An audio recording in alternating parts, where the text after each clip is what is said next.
एक गांव में एक बाप और एक बेटा रहते थे। बाप का नाम लखिया और बेटे का नाम सूरज था।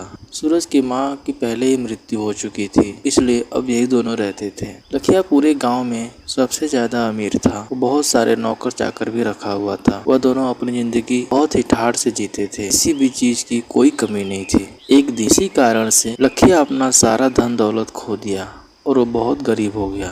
गरीब हो जाने के कारण उसके सभी रिश्तेदार और सारे गांव वाले उसका मजाक उड़ाने लगे। इस पर वह दुखी होकर सोचा, जिस गांव में मैं ठाठ से अपना जीवन जिया करता था, जहां सभी सम्मान और इज्जत किया करते थे, वहीं आज मेरा मजाक उड़ा रहे हैं। कल तक जो सगे संबंधी मेरे लिए अपने प्राणों की बाजी लगाने की बातें किया करते थे, वे ही आज मुझे अपमानित करने में कोई कमी नहीं छोड़ते हैं। किसी ने सच ही कहा है कि इस दुनिया में सारा प्रेम और अपनापन केवल संपत्ति के कारण ही प्राप्त होता है। एक दिन सूरज शहर जाके पैसे कमाने के बारे में सोचा, लेकिन उसके पास एक भी रुपया नहीं था कि वह शहर पहुंच सके। वह बहुत उदास हो गया। फिर उसे याद आया कि उसके पूर्वजों के द्वारा बनाई गई लोहे की एक बहुत विशाल तराजू रखी हुई थी, जिसे उसने अपने वंश की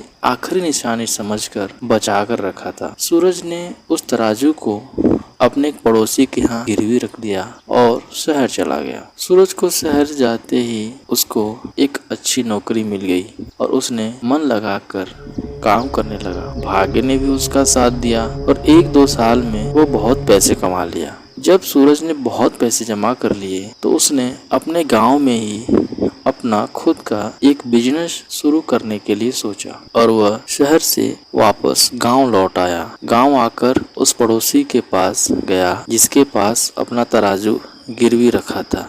सूरज ने कहा, चाचा जी, भगवान की कृपा से मैं अपना बिजनेस शुरू करने जा रहा हूँ। जो भी आपका अपना ब्याज आदि बनता है वो हिसाब करके मेरा तराजू मुझे वापस दे दो। पड़ोसी को विश्वास नहीं हो रहा था कि वह गरीब आदमी इतने कम समय में इतना पैसा कैसे कमा सकता है। उस पड़ोसी को इतना भारी तराजू देखकर उसके मन में लोभ आ गया और उसे लौटाना नहीं चाह रहा था। उसने मन उदास करके कहा, बेटा सूरज, तुमसे ब्याज क्या लेना, तुम तो मेरे परिवार के सदस्य जैसे हो, लेकिन मैं तुम्हारे सामने लज्जित हूँ। तुम्हारी तराजू की मैं रक्षा नहीं कर सका।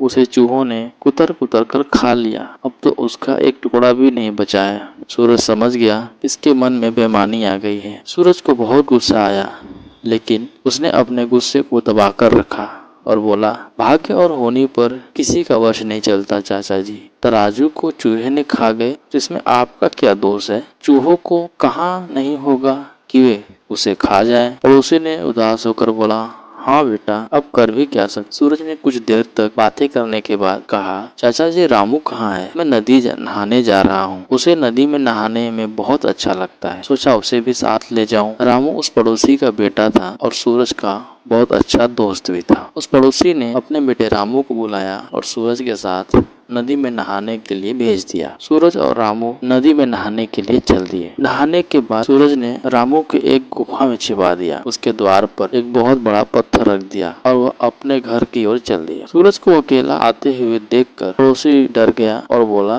बेटा रामू कहाँ है। सूरज उदास होकर बोला, चाचा जी, मुझे माफ कर दीजिए, मैं रामू को बचा नहीं पाया। मैं नदी में नहा रहा था और रामू नदी के किनारे बैठा हुआ था कि अचानक एक चील आई और उसे लेकर उड़ गई। मैं बहुत दूर तक उसके पीछे दौड़ा, लेकिन वो इतना तेज दौड़ रही थी, मैं उसका पीछा नहीं कर पाया। पड़ोसी ने गुस्से से बोला, अरे वो झूठे, तूने मेरी बेटी के साथ क्या किया है। क्या चील इतने बड़े लड़के को लेकर उड़ सकती है। सीधे सीधे मेरे लड़के को लौटा दे, नहीं तो मैं राजा से दंड दिलवाऊंगा। सूरज बोला, देखिए, जो सच है मैंने आपको बता दिया। अब आप राजा के पास जाना चाहते हैं तो जाइए, मुझे कोई दिक्कत नहीं है। दोनों राजा के दरबार पहुंचे। पड़ोसी ने सारी बातें राजा को बताई। राजा ने बात सुनकर दंग रह गए और बोले, सूरज, ये कैसे हो सकता है। चील इतने बड़े लड़के को उठा ले जाए, असंभव है। यह एक अनहोनी है, ऐसा कैसे हो सकता है। सूरज बोला, महाराज, आजकल तो आपके राज्य में ही अनहोनी ही तो हो रही, इसलिए ऐसी घटनाएं घटेंगी। जब लोहे के तराजू को चूहे खा सकते तो चील एक लड़का को लेकर क्यों नहीं उड़ सकता। राजा बोले, ये तराजू वाली क्या कहानी? तभी सूरज ने पूरी कहानी